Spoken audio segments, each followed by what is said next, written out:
সেটাই আমার কাছে বড় ইন্সপিরেশন আমার ওই নানার কাছ থেকে দেখা যে পুলিশের জবেই হয়তো প্রকৃতভাবে খুব কাছ থেকে ক্ষতিগ্রস্ত মানুষকে সেবা দেওয়া যায়। আমার একটা ইন্সপিরেশন ছিল ছোটোবেলা থেকে। আমি যখন পড়াশোনা করি তখন আমার এক আত্মীয় ছিল, বরিশাল রেঞ্জে চাকরি করতো, অনেক উচ্চপদস্থ একজন কর্মকর্তা। তো আমি ওই নানার ওখানে আমি বেড়াতে গেলাম একদিন। তো বেড়াতে যাওয়ার পরে ওনার অফিসে বসালো। অনেক সময় ধরে দেখলাম যে অনেক মানুষ ওনার কাছে আসছে বিভিন্ন বিষয় নিয়ে। তখন উনি সাথে সাথে ফোন করে বলে দিচ্ছে অমুক ওসিকে, তমুককে বলে দিচ্ছে যে এই লোকটা আসছে, এই লোকটাকে উপকার করে দাও, উনি অসহায় এবং উনি ক্ষতিগ্রস্ত, ওনাকে যেন উপকারটা করে দেওয়া হয়। তখন থেকেই আমার কাছে মনে হতো যে আসলে পুলিশের সেবাটা একটা মানব সেবার মতো একটা জব।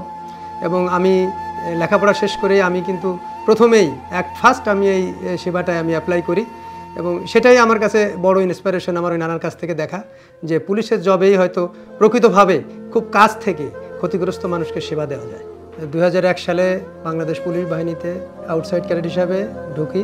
এরপরে আমি বিভিন্ন জেলায় চাকরি করেছি, বিভিন্ন ইউনিটে চাকরি করেছি এবং আমার সবচেয়ে বড় অর্জন আমি মনে করি যে আমি জাতিসংঘের শান্তিরক্ষা মিশনে, আনফোল মিশনে আমি আইপিও হিসাবে 2বার কাজ করার সুযোগ আমাকে আল্লাহ তাআলা দিয়েছেন, আমি কাজ করেছি। পুলিশে আসলে তো অনেক দিন হয়ে গেল চাকরি করার পরে আমি যেটা মনে করি, আমার কাছে আমার ইচ্ছা যেটা যে একটা সেবামূলক প্রতিষ্ঠান বা একটা ইউনিটে আমি কাজ করছি সারা জীবন, অবসর জীবন বা পরবর্তী জীবনে যদি সুযোগ থাকে কোনো সেবামূলক প্রতিষ্ঠানে জব করা, অথবা আমি কোনো সেবামূলক প্রতিষ্ঠান দিয়েও যদি মানুষকে উপকার করতে পারি আমার তরফ থেকে, সেই ইচ্ছাটাই আমি পোষণ করবো সবসময় আমার মুখে।